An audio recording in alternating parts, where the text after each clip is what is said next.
Assalamualaikum warahmatullahi wabarakatuh. Kami dari kelompok 4 di sini kami akan mempresentasikan tentang analisis saham yang kami pilih, yaitu saham PT Garuda Indonesia. Berikut nama-nama kelompok yang ada di kelompok 4. Adapun pokok pembahasan yaitu yang pertama ada analisis fundamental pada saham PT Garuda Indonesia, yang kedua itu ada analisis teknikal pada saham PT Garuda Indonesia dan dampak dari COVID-19.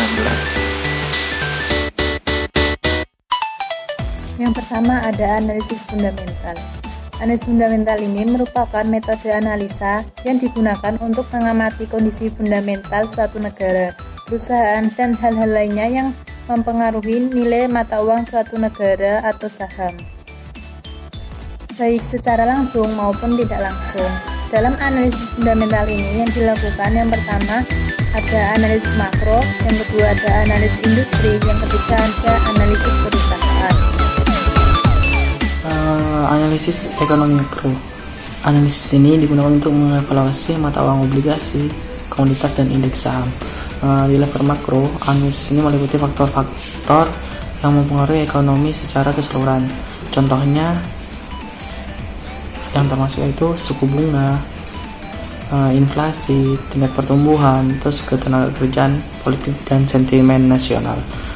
Analisis ini akan memberitahukan kita jika suatu ekonomi itu berkembang atau menyusut, atau booming atau merosot.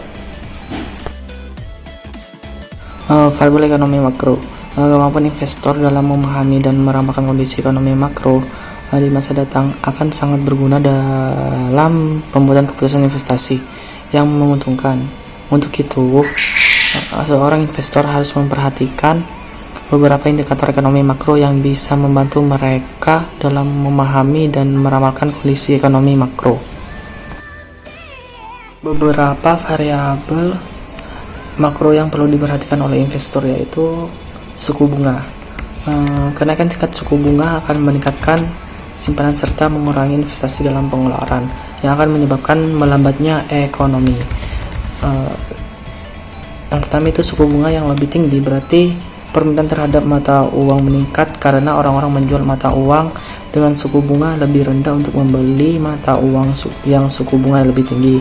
Ini akan menyebabkan meningkatkan nilai mata uang. Yang kedua itu saham dan suku bunga berkorelasi negatif. Suku yang lebih tinggi mengimplementasikan biaya yang lebih tinggi untuk pinjaman konsumen dan perusahaan, dan ini akan berdampak negatif ke harga saham. Yang ketiga itu jika suku bunga naik, ini berarti biaya penyimpanan komoditas akan naik, dan ini bisa berdampak negatif terhadap harga komoditas. Selanjutnya itu inflasi. Efek inflasi sendiri itu bank sentral menggunakan suku bunga untuk mengontrol inflasi. Naiknya inflasi akan berefek sama dengan suku bunga di pasar-pasar kecuali komoditas. Salah satu yang pertama itu ketika inflasi naik, bank sentral lebih condong menaikkan suku bunga, dan ini menyebabkan kenaikan nilai mata uang. Yang kedua, inflasi mempengaruhi daya saing ekonomi. Inflasi menaikkan ekspor karena biaya barang dan jasa lebih tinggi, dan ini akan berefek negatif terhadap probabilitas perusahaan dan harga saham mereka. Yang ketiga yaitu komoditas adalah barang-barang di mana itu harga biasanya naik ketika inflasi naik. Yang selanjutnya itu ada pertumbuhan.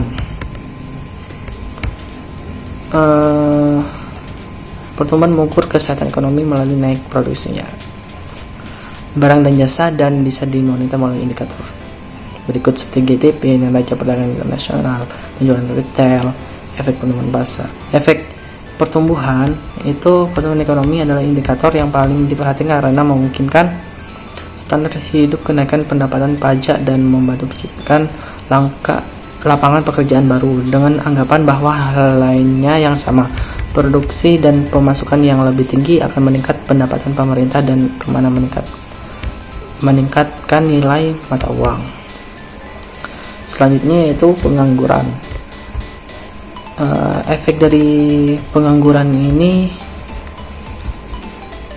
yaitu Saat pengangguran bertambah, pengeluaran konsumen turun karena pengangguran memiliki lebih sedikit uang untuk digunakan dan mereka yang bekerja khawatir mengenai masa depan hingga condong mengurangi pengeluaran.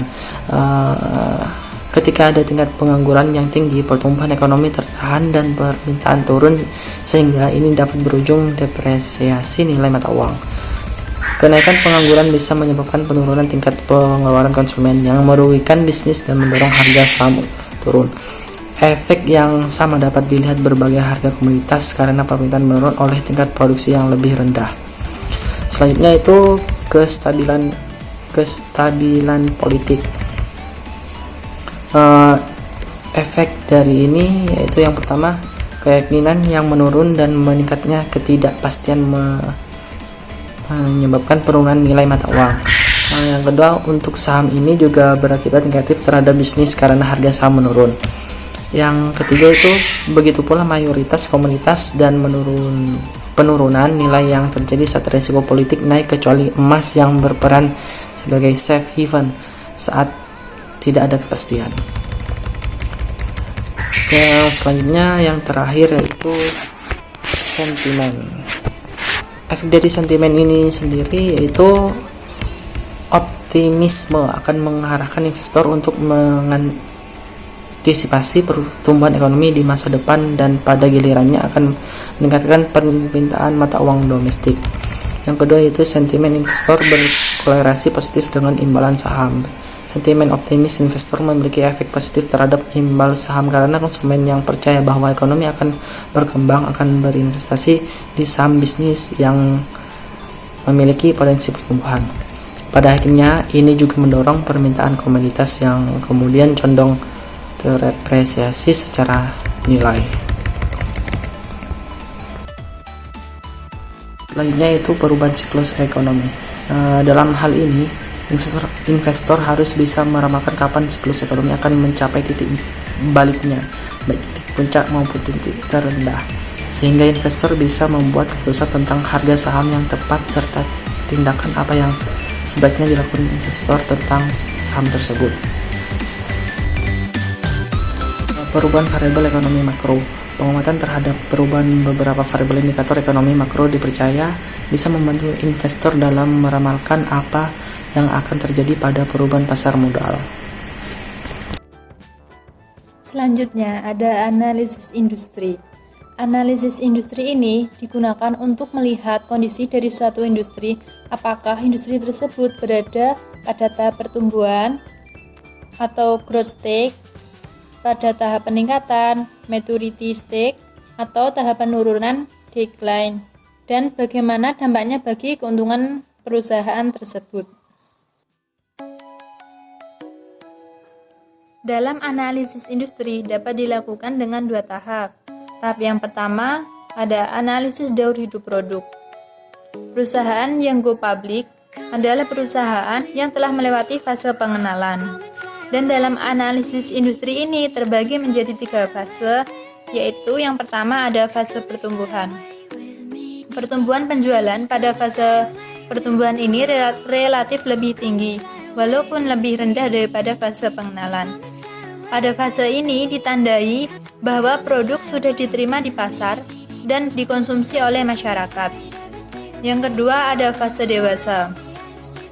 Pada fase dewasa, jumlah barang yang diproduksi sudah memenuhi permintaan pasar, memenuhi standar, dan akan lebih baik untuk melakukan perluasan pangsa pasar dan manajemen biaya agar profit margin tidak menurun dan laba yang diperoleh cukup untuk membiayai operasional dan membayar dividen walaupun tingkat penjualan lebih rendah daripada fase sebelumnya. Yang ketiga ada fase penurunan. Pada fase ini, jika industri dinilai tidak memiliki terobosan produk baru, permintaan terhadap produk lama cenderung menurun dan akan muncul persaingan yang produk baru yang memiliki beberapa keunggulan.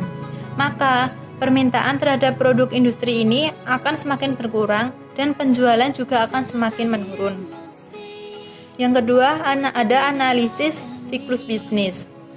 Analisis siklus bisnis adalah menganalisis hubungan antara kemampuan operasional dengan kondisi perekonomian suatu negara. Dalam analisis siklus bisnis ini terbagi menjadi beberapa jenis. Yang pertama ada growth industry yang menunjukkan industri yang mampu menghasilkan pertumbuhan laba di atas rata-rata. Yang kedua ada defensive industry yang menunjukkan industri yang tidak terlalu terpengaruh dengan kondisi ekonomi. Yang ketiga ada cyclical industry yang merupakan industri yang sangat sensitif terhadap perubahan kondisi perekonomian. Yang keempat ada interest rate sensitive industry, yaitu industri yang sangat sensitif terhadap pertumbuhan tingkat suku bunga.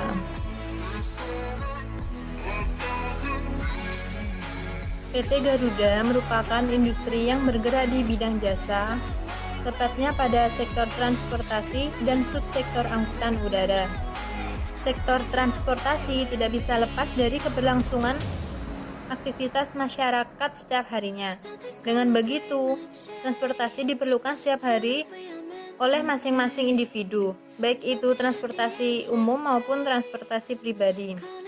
Nah, untuk mengetahui industri tersebut berada pada fase pertumbuhan, fase dewasa, maupun fase penurunan, dapat dilihat pada kontribusi sektor transportasi terhadap PDB negara. Data tersebut merupakan data pertumbuhan kontribusi sektor transportasi terhadap PDB negara di Indonesia. Pada tahun 2017, pertumbuhan sektor transportasi sebesar 13,92% dari tahun sebelumnya. Sedangkan pada tahun 2018 tumbuh sebesar 8,23% dari tahun sebelumnya. Dan pada tahun 2019 tumbuh sebesar 11,15% dari tahun sebelumnya. Peningkatan kontribusi tersebut dapat didorong oleh pertumbuhan industri pengolahan non-migas, terutama pada industri makanan. Pendorong lainnya yaitu perdagangan dan peningkatan produksi barang-barang domestik dan impor. Berdasarkan data tersebut, terlihat bahwa terjadi peningkatan kontribusi sektor transportasi terhadap PDB negara secara terus-menerus. Peningkatan pertumbuhan pada sektor transportasi yang terjadi secara terus-menerus itu menunjukkan bahwa industri tersebut tergolong pada fase dewasa. Selanjutnya adalah analisis fundamental perusahaan PT Garuda Indonesia Tbk.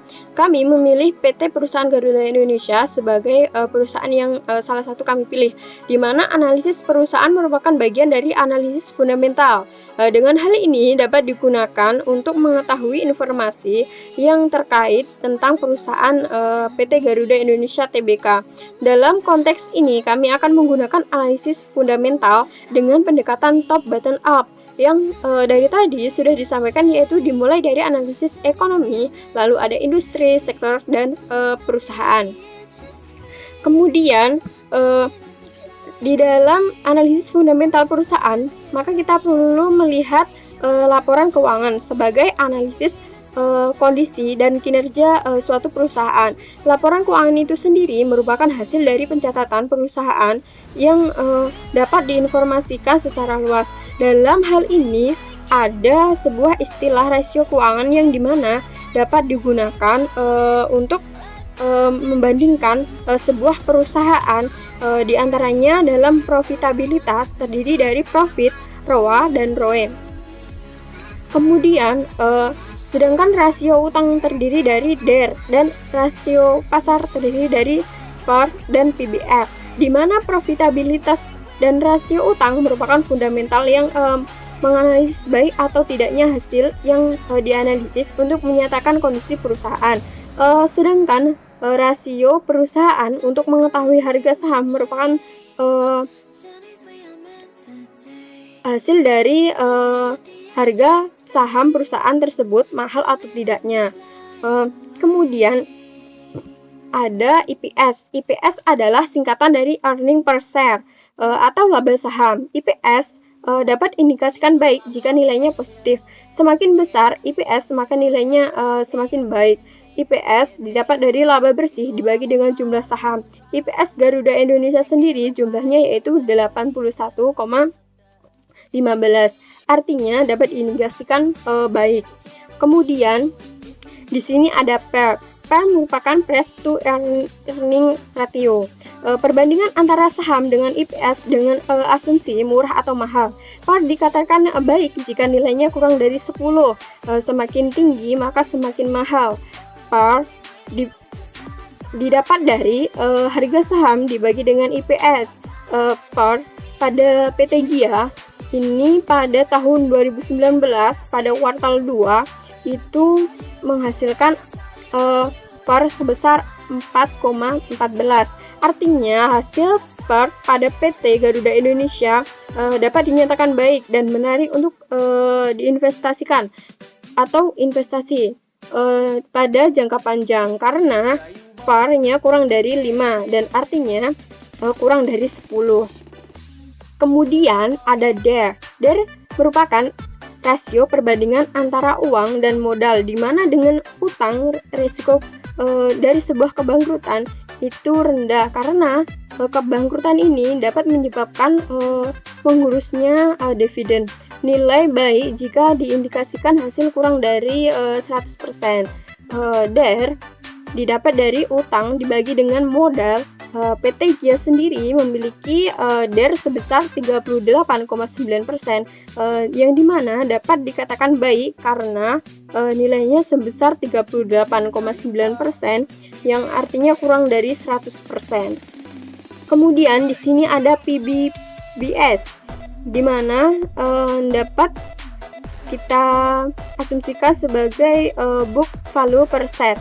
Merupakan untuk membandingkan antara ekuitas dan jumlah saham yang pada dasarnya untuk mencari PBF atau price to book value. PBPS didapat dari ekuitas dibagi dengan jumlah saham. PT Gia sendiri memiliki hasil PBF sebesar 358,27. Kemudian ada PBF, price to book value, di mana PBF ini adalah salah satu analisa suatu saham dengan perhitungan antara perbandingan dengan book value per share dan harga saham itu sendiri. PBF dari PT Gia hasilnya yaitu 0,47. Hasil PBF baik dan menarik untuk investasi jangka panjang karena nilai dari PBV yang bagus adalah di bawah 1 kali. Artinya PBV PT Gia nilainya kurang dari 1 karena 0,47. Merupakan nilai yang baik karena kurang dari 1 tadi. Kemudian ada ROE atau Return on Equity. ROE digunakan untuk menghitung beberapa lama atau seberapa lama uang yang kita keluarkan nanti kita akan dapatkan nilai yang sesuai dengan nilai yang kita keluarkan, yang membandingkan antara net income dengan equity, di mana ROE didapat dari laba bersih dibagi equity. ROE dari PT Gia sebesar 27%. ROE kurang dari 100 atau mendekati 100, maka nilainya baik, dapat dikatakan cukup baik karena di atas 20%, yaitu 27%. Dan nilai ini mendekati 100%. Kemudian ada DY atau pendapatan dividen, di mana dividen pada PT Garuda Indonesia atau GIA belum bisa dikatakan baik atau buruk karena dalam hasil yang kita temukan setelah kita analisis dan kita cari, kita menemukan tidak adanya atau belum pernah membagikan dividen PT Gia ini, dan belum bisa dikatakan baik karena baru initial public offering atau LIPO.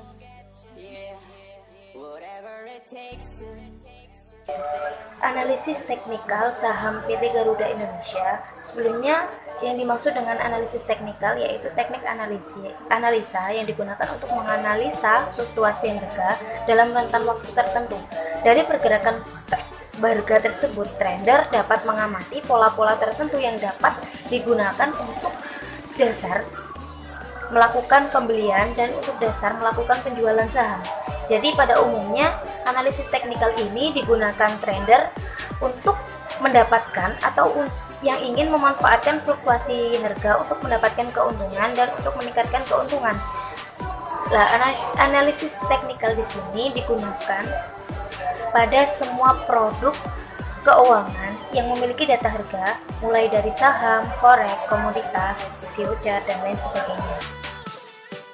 Untuk analisis teknikal saham PT Garuda Indonesia pada tanggal 20 Januari 2020, jika dilihat dari grafik tersebut, dapat diartikan bahwa saham PT Garuda Indonesia pada tanggal 20 Januari 2020, saham ditutup menguat pada harga 456, naik 0,88% yang disertai dengan peningkatan volume sebesar 231% dari hari sebelumnya.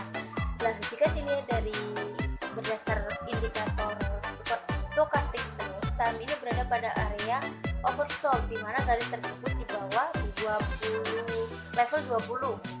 Yang artinya oversold di sini yaitu kondisi pasar atau efek yang mengalami kekuatan beli lebih kecil dari kekuatan jual, atau biasanya disebut sebagai kondisi jenuh jual, sehingga biasanya di sini terjadi koreksi harga. Nah, sedangkan jika dilihat dari indikator Moving Average Convergence Divergence atau MCI, indikator ini berfungsi sebagai menunjukkan apa yang terjadi dan juga bisa memberikan sinyal jual beli. Indikator Moving Average Convergence Divergence ini atau MCI ini terlihat garis tersebut berada di bawah garis nol dengan kecenderungan berbalik arah. Nah, dari grafik tersebut ada sebuah rekomendasi, yaitu rekomendasi spek buy atau spekulasi buy. Itu di mana kondisi tersebut, kondisi di mana harga berpeluang naik namun masih belum menembus resisten pada kisaran harga tertentu. Rekomendasi spek buy ini ada dua kemungkinan, yaitu yang pertama, apakah harga mengalami rebound atau melambung tinggi. Yang kedua, kemungkinannya yaitu justru mengalami penurunan. Rekomendasi spek buy di sini ada dua, yaitu jika naik di atas 464 berpeluang ke 486. Nah, sedangkan jika turun di bawah 452 maka cenderung semakin bearish. Bearish di sini yaitu berupa kondisi pasar atau efek yang mengalami kepesimisan pasar, atau di mana efek menurun atau diperkirakan terus menurun. Untuk contoh analisis teknikal yang kedua, saham PT Garuda Indonesia pada tanggal 31 Januari 2020, jika dilihat dari grafik tersebut, dapat diartikan bahwa saham PT Garuda Indonesia pada perdagangan tanggal 31 Januari 2020 ditutup pada harga 404 yang mengalami penurunan yaitu sebesar min 3,34% dibandingkan hari sebelumnya. Pergerakan harga harian terakhir terlihat pada usaha pembalikan arah pergerakan harga. Perdagangan terakhir ini disertai dengan peningkatan volume sebesar yaitu 147% dibandingkan hari sebelumnya. Jika dilihat dari indikator stokastik slope, maka menunjukkan bahwa saham ini berada pada kondisi pertengahan dengan arah bawah. Sedangkan jika dilihat dari indikator MACD menunjukkan bahwa saat ini berada di bawah garis 0 dengan downtrend. Yang dimaksud dari downtrend di sini adalah kondisi di mana suatu efek membentuk garis trend yang menunjukkan arah market dalam kondisi tidak baik dan cenderung dan juga memiliki kecenderungan ke arah yang negatif. Dari grafik tersebut ada berupa rekomendasi buy if break pada kisaran 434. Jika naik di atas 434, maka berpotensi menuju ke 466. Sedangkan jika turun di bawah 372, maka berpotensi menuju ke 356. Selanjutnya ada dampak wabah COVID-19 terhadap PT Garuda Indonesia. Meluasnya wabah virus corona yang akan berdampak negatif terhadap saham PT Garuda Indonesia. Harga saham emiten yang berkode GIAA ini makin melemah akibat sentimen negatif yang menghinggapi para investor.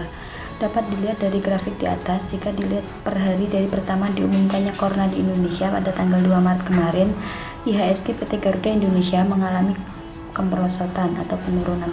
Kemudian apabila dilihat dari pengaruh corona terhadap perkembangan harga saham adalah sebagai berikut. Selanjutnya, dari tabel grafik di atas dapat dilihat bahwa jika dibandingkan mulai dari tanggal 26 Februari, harga saham dari PT Garuda Indonesia mengalami penurunan. Yang awalnya di atas 300, kini hanya di bawah 300 hingga di bawah 200.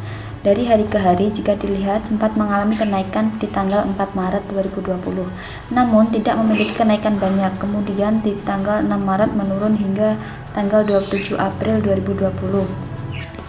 Harganya tidak lebih tinggi daripada tanggal 6 Maret 2020. Itu artinya jauh sebelum Presiden Republik Indonesia Bapak Joko Widodo mengumumkan kasus pertama di Indonesia, dampak corona sudah merembah pada perusahaan industri PT Garuda Indonesia. Banyak sekali beberapa dampak yang harus diterima oleh beberapa negara, khususnya negara Asia Tenggara yang terbilang berkembang. Terdapat kerugian PDB secara ekonomi global, dan Indonesia juga ikut mengalami kerugian. Kemudian akan mengakibatkan beberapa sektor juga terdampak, seperti bisnis dan perdagangan dan layanan publik, serta penerbangan dan lain-lain.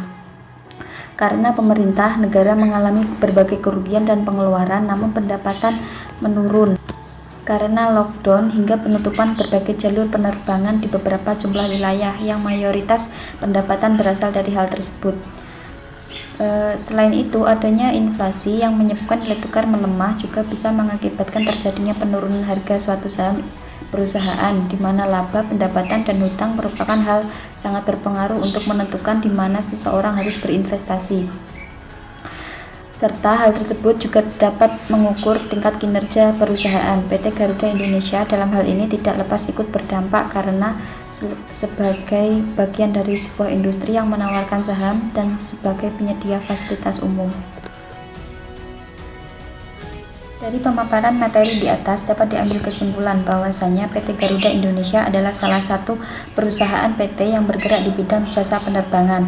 Maka dari itu, untuk mengetahui kapan dan investasi apa yang tepat untuk kita investasikan, maka diperlukan beberapa analisis, seperti halnya analisis fundamental dan analisis teknikal. PT Garuda Indonesia merupakan industri yang bergerak di bidang jasa, tepatnya pada sektor transportasi dan subsektor angkutan udara. Dari hal tersebut, pengaruh COVID terhadap GIAA harga saham dari PT Garuda Indonesia mengalami penurunan. Dari hari ke hari jika dilihat sempat mengalami kenaikan, namun tidak banyak. Kemudian mengalami penurunan lagi hingga 27 April 2020 kemarin. Harganya tidak lebih tinggi daripada tanggal 6 Maret kemarin, yang artinya jauh sebelum Presiden Republik Indonesia mengumumkan kasus pertama di Indonesia, dampak virus corona sudah merambah pada perusahaan industri PT Garuda. Sekian dari kami, kurang lebihnya mohon maaf.